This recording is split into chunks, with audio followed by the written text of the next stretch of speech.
What's poppin' YouTube, D here, and today is the start of a very important project that I've been looking forward to for quite some time. I've finally decided to give it another crack at saltwater. If any of you guys have me on Instagram, then you've probably seen the poll that I had. I asked if I should start with a 3-gallon or stick with the 5. Everybody voted the 5, so here it is. So one of the first things I'm going to be doing with this tank right here in order to get things up and running is I'm going to go ahead and make a DIY internal filter. Now the main reason I want to do this is because this tank doesn't have one, obviously, but another reason is because when you go and buy one from the store, it kind of limits your personal options. Like if you want to have the tank personalized to your own specifications, it kind of limits that. So in order to get started on creating your own internal filter, these are the things you're going to need. Alright, so first things first, you're going to want to go ahead to one of your local department stores like Lowe's or Home Depot and pick up some acrylic. I got mine from Lowe's, it was fairly cheap. And then after that, you're going to want to go and also pick up some silicone. Make sure it says 100% silicone up at the top. I know a lot of people talk about the mold-free stuff that they put in it, but I have had no issues in my previous tanks, so I'm going to go ahead and use this anyways. You're going to want to also get some acrylic cutters. I have this one right here. I'll show you guys how to effectively use this later on in the video, because there's an actual way that you should use this when cutting it. And then you got measuring tape for measuring the inside dimensions of the tank as well as the acrylic. Now with the drill, I found out that you can also use a soldering iron when cutting the intake holes for the water, and then I also got this wood right here for measuring the acrylic.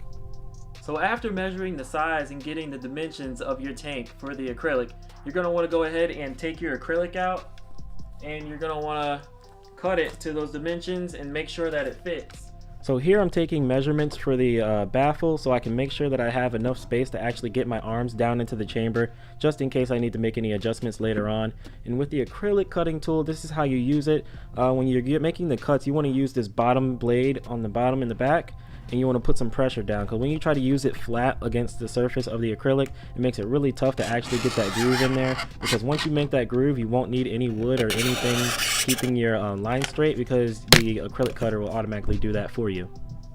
So we're going to go ahead and we're just going to apply the soldering iron straight to this acrylic right here and kind of melt our own lines straight down into the acrylic, which actually seems to be working a lot better.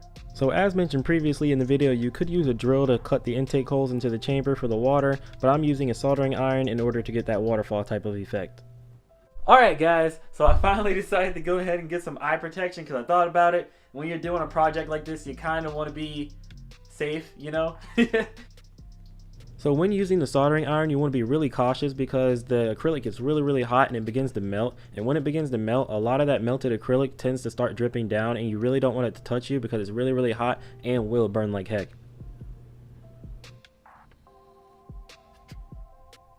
Man, I love burning stuff. Alright guys, so now that we're at least partially done burning stuff right now, we're going to go ahead and go on to the next step, which is going to be figuring out where exactly we are going to insert this hole at in order for this water pump to actually make its way out into the main display. In order to determine where exactly I'll be making the incision inside of the acrylic plate, I kind of eyeball where exactly the acrylic plate matches up with the water pump tubing. After eyeballing the acrylic plate, I go ahead and pull the acrylic plate out of the tank to go ahead and make an incision with my acrylic cutter for where exactly the tubing will go through. Alright, so because I couldn't completely cut a circle with the acrylic cutter, we're going to go to the next option, and as you guys can see here, we are going to be burning something again. So I'm going to go ahead and try and see what that does. I'm hoping I don't break anything because I really don't want to start over again. But let's see what happens. Once I have the soldering iron in hand, I line this up with the precision cut that I made with the acrylic cutter on the acrylic plate. Once I line up the soldering iron and I touch the acrylic plate, the soldering iron slowly melts through, giving me the opportunity to make a custom melted fit for the water pump tubing. Ooh, that's a nice fit.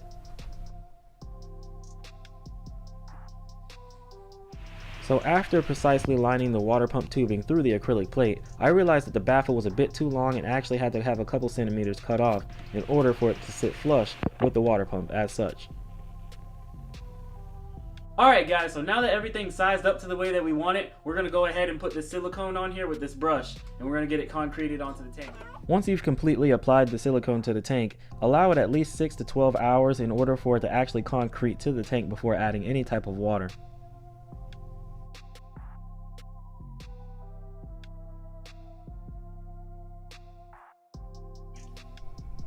Okay guys, so here's the final setup of the tank.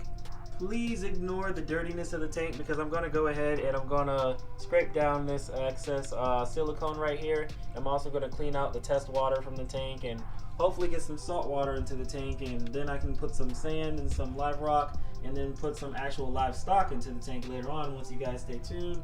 And I'll probably have another video for that coming really soon once the tank cycles. But anyways guys, this is the tank right now. As you can see right here, we have some water agitation up here on the top.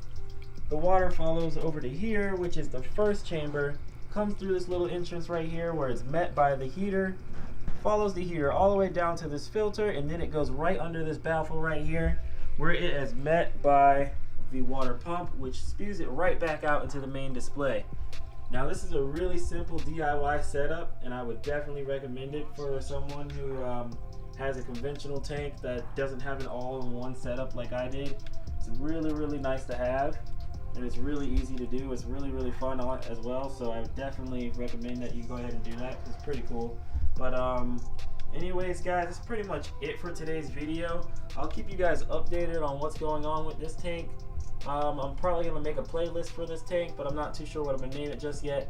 But anyways guys, that's it for today's video. If you like my content, please like, comment, and subscribe. This is D Fish Keeper, and as always, thanks for watching.